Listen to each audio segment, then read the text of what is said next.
జానకి జానకి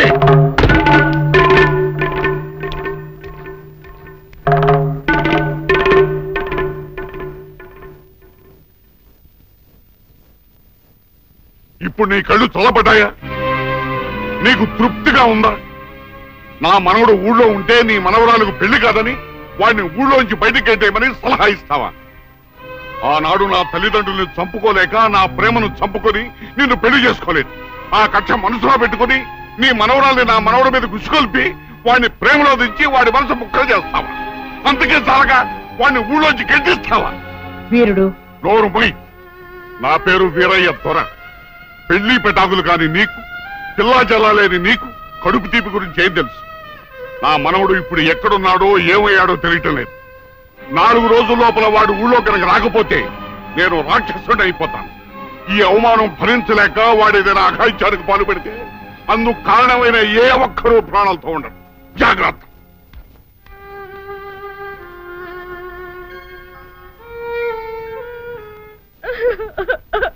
అక్క ఏంటే ఏమైందే? సీనుబాబుని ఊళ్ళో నుంచి ఎల్లగొట్టారక్క.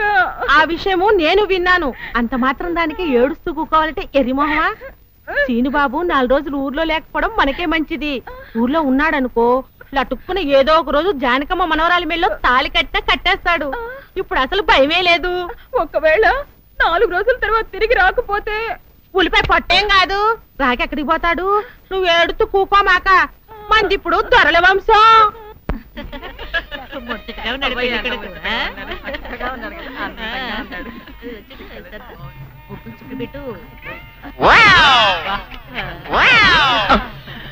ఇదేమిటి?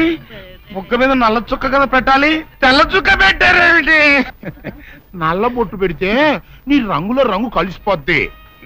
నువ్వు పొగ్గుకుంటావు కదా, అందుకే నేనే తెల్ల చుక్క పెట్టమన్నా. అందరికి కాఫీ టిఫిన్ అవి అందేలేదు చూడు. అదేమిట్రా, కళ్యాణ మంటపం ఇంకా రెడీ కాలేదు? ఇటీ తీసుకోండి.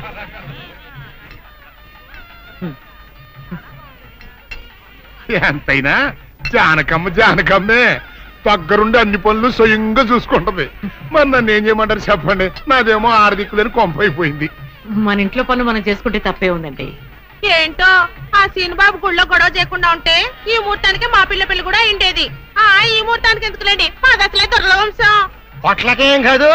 అమ్మా సుందరి, అమ్మా సుందరి. ఏంటమ్మా ఏమైంది? ఏమోనండి, ఉన్నట్టుండి కళ్ళు తిరిగి పడిపోయింది. సుందరి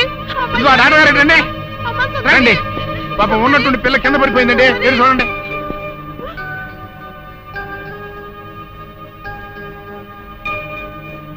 మీరేం కంగారు పడాల్సిన అవసరం లేదమ్మా. అమ్మాయి నెల తప్పింది. నెల తప్పడం ఏమిటండి? మీరేదో పొరపాటు పడి ఉంటారు. సరిగా చూడండి. పొరపాటు ఏం లేదమ్మా, అమ్మాయి గర్భవతి, 3వ నెల. అదెట్ట కుదురుతుంది డాక్టర్ గారు? ఆ సీనుగాడు పాప ఈ పిల్లని బలత్కారం చేసి 1 వారం రోజులు కూడా కాలేదు, అప్పుడే 3వ నెల అట్ట వస్తే? అది డాక్టర్ గారిని అడగాల్సిన ప్రశ్న కాదండి, అమ్మాయిని అడగాల్సిన ప్రశ్న. ఏమే సుకుమారి, ఏంటిదంతా? నాకేం తెలీదు. తెలీదు. మీరెవరు నాకు కందులు పెట్టినట్టే నేను మీకు రహస్యం చెప్తా. సుందరి కడుపులో ఉన్న బిడ్డకు తండ్రి నేనే. ఏంటా నువ్వు చెప్పేది? ఆపండి, ఇదంతా అబద్ధం. వీళ్ళు చెప్పేదంతా పచ్చి అబద్ధం. నాకెవరితోనూ సంబంధం లేదు. నేను కన్న పిల్లనే. ఊరుకోవే. ఆ వేరేతోన మనోడు నిన్ను బలాత్కారం చేసిన తర్వాత కూడా నువ్వు కన్నెపిల్లవు ఎలా అవుతావు?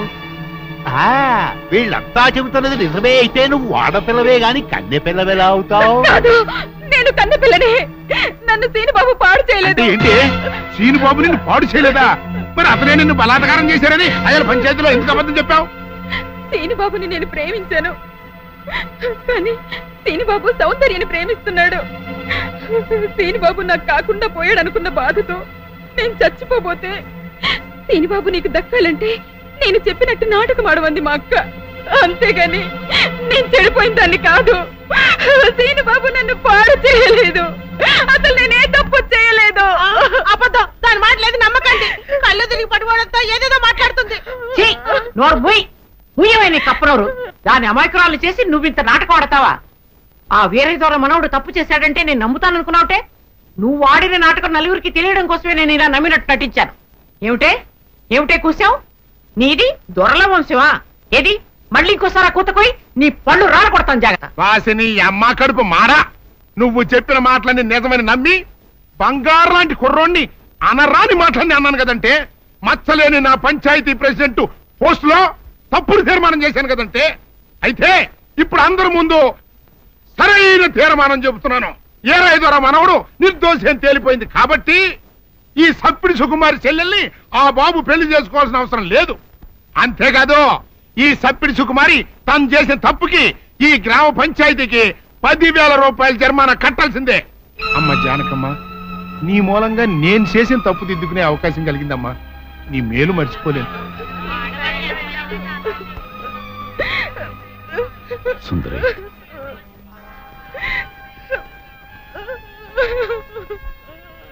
నిజమేంటో అందరికీ తెలిసిపోయింది. ఇంకా ఎందుకు బాధపడతావు? ఊరుకో. సౌందర్య, నారత్త, నేను విన్నదంతా నిజమేనా? అవునమ్మా, అది చెబుదామని వచ్చాను. నారత్త, పిచ్చి తల్లి, సీను నా కళ్ళ ముందు పుట్టి పెరిగిన బిడ్డమ్మా. అతను ఎలాంటి వాడో నాకు బాగా తెలుసు. అందుకే నువ్వు సీనుని ప్రేమిస్తున్నావంటే నేనెంతో సంతోషించాను, ప్రోత్సహించాను కూడా.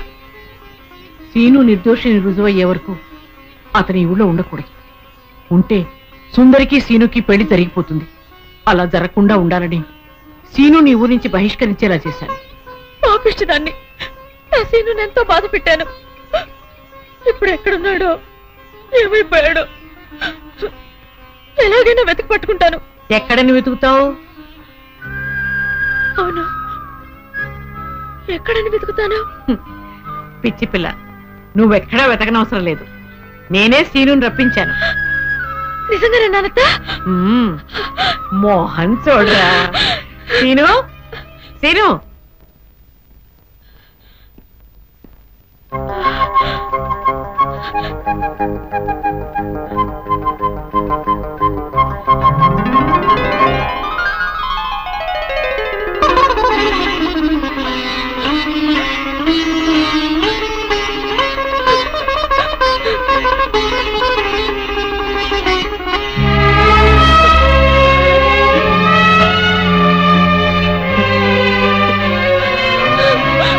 సుందర్య,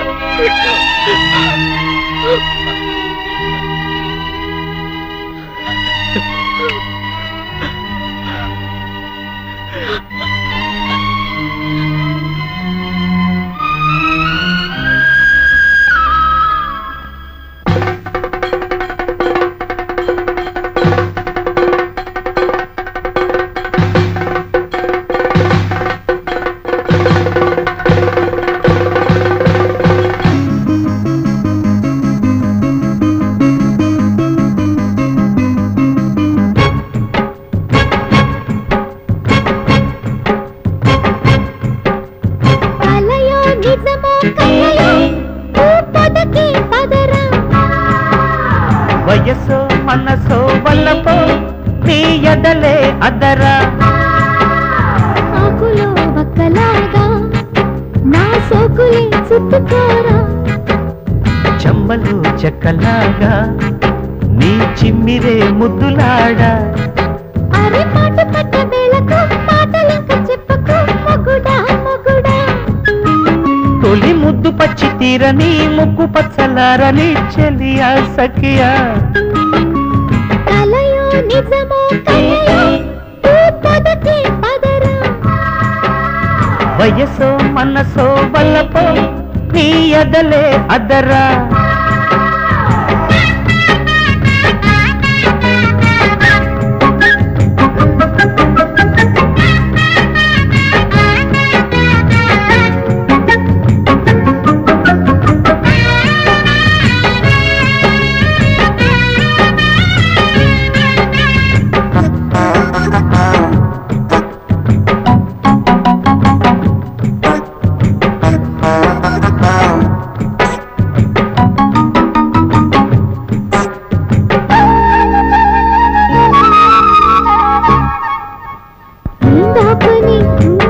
చెప్పేదెలా చేసేయనా. కాసేపని కాసేందుకే కోయించనా.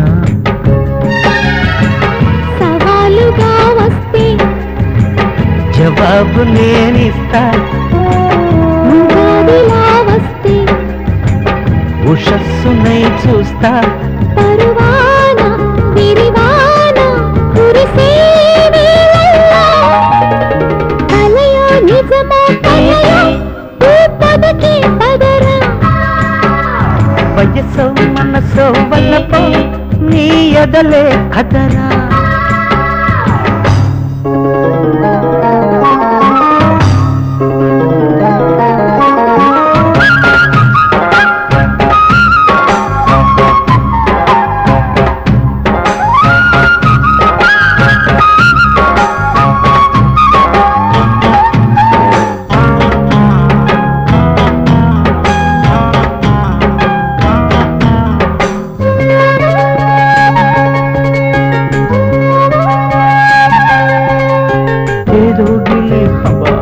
ఇచ్చేయనాయి కౌగిలి ఎంతో చలి పొగరాని మంటే చలి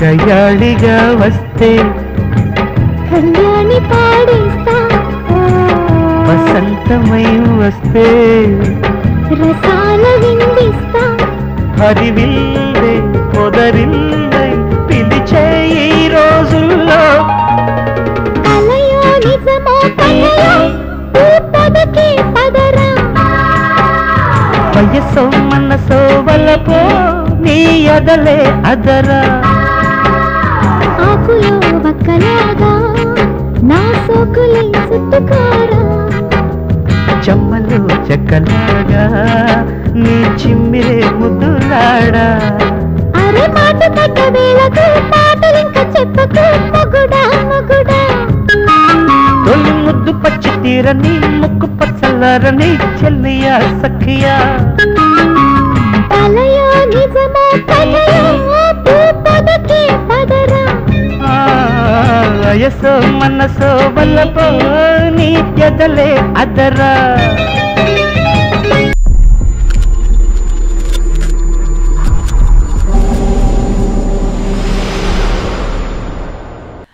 హాయ్ వ్యూవర్స్, విండ్ చైమ్స్ అంటే మ్రోగే చిరుగంటలు. ఇవి ఇంట్లో పెట్టుకుంటే మనిషికి అదృష్టం మారుతుందా? అసలు నిజంగా ఇవి అదృష్టాన్ని కలుగజేస్తాయా? అదృష్టాన్ని తెచ్చిపెట్టే వస్తువులు అంటూ కొన్ని ఉంటాయంటే మీరు నమ్ముతారా? అసలు ఇవి నిజంగానే మన జీవితంపై ప్రభావం చూపుతాయా? ఎందుకు ఈ విండ్ చైమ్స్ అదృష్టానికి సంకేతంగా భావిస్తారు? ఇది నిజమేనా లేక కేవలం అపోహేనా? ఈ విండ్ చైమ్స్ని సరైన స్థానంలో ఉంచడం ద్వారా అదృష్టాన్ని ఎలా పొందవచ్చు? మీ గదిలో దీనిని ఉంచుకోవడం ద్వారా మీ తలరాతని ఎలా మార్చుకోవచ్చో చూద్దాం. అసలు ఈ విండ్ చైమ్స్ మనిషి అదృష్టాన్ని ఎలా ప్రభావితం చేస్తాయో తెలుసుకునే ముందు అన్వీల్ ఫ్యాక్ట్స్ ఛానల్ని ఇప్పుడే సబ్స్క్రైబ్ చేసుకోండి. అలాగే మరిన్ని లేటెస్ట్ వీడియోస్ కోసం డిస్క్రిప్షన్లో ఉన్న లింక్ని క్లిక్ చేసి మా ఛానల్ని ఇప్పుడే సబ్స్క్రైబ్ చేసుకోండి. మన జీవితం అనేక విషయాలపై ఆధారపడి ఉంటుంది. కొన్ని వస్తువులు మనకి ఆనందాన్ని కలిగిస్తే మరికొన్ని దుఃఖాన్ని కలిగిస్తాయి. అలాంటి వాటిల్లో ఈ విండ్ చైమ్స్ ఒకటి. ఫెంగ్ చూయి ప్రకారం విండ్ చైమ్స్ లో ఉన్న రాడ్ల సంఖ్య కూడా పరిగణంలోకి తీసుకోవాలి. రాడ్ల సంఖ్య 5 ఉంటే ఆరోగ్యానికి, 7 ఉంటే అదృష్టాన్ని తెస్తుందట. ఇవే కాకుండా 6, 7, 8, 9 సంఖ్యల్లో ఉన్న రాడ్లు ఉన్న విండ్ చైమ్స్ కూడా అదృష్టానికి సంకేతం. ఎవరి కుటుంబంలో అయినా కుటుంబ కలహాలు ఉంటే ఆ కుటుంబంలో వెంటనే 2 లేదా 3 రాడ్లు గల విండ్ చైమ్స్ని కొనుక్కొని ఇంట్లో పెట్టుకుంటే ఇల్లు ప్రశాంతంగా ఉంటుంది. అయితే వీటిని ఎక్కడ వేలాడదీయాలో తెలుసా? అసలైతే వీటిని ఇంటి గుమ్మంలో వేలాడదీయాలి. ఒకవేళ ఇంటి లోపల పెట్టుకుంటే కనుక ఆ ప్రదేశానికి ఎక్కువ గాలి, వెలుతురు తగిలేలా చూసుకోవాలి. దీని వలన గాలి వేసినప్పుడు వీటికున్న చిరుగంటలు మోగుతాయి. మీరు ఆరోగ్యంగా ఉండాలి అనుకుంటున్నారా? అయితే వీటిని ఆఫీస్లో లేదా ఇంట్లో 3 ద్వారాల కూడలిలో పెట్టుకుంటే ఎటువంటి వ్యాధులు ఉండవు.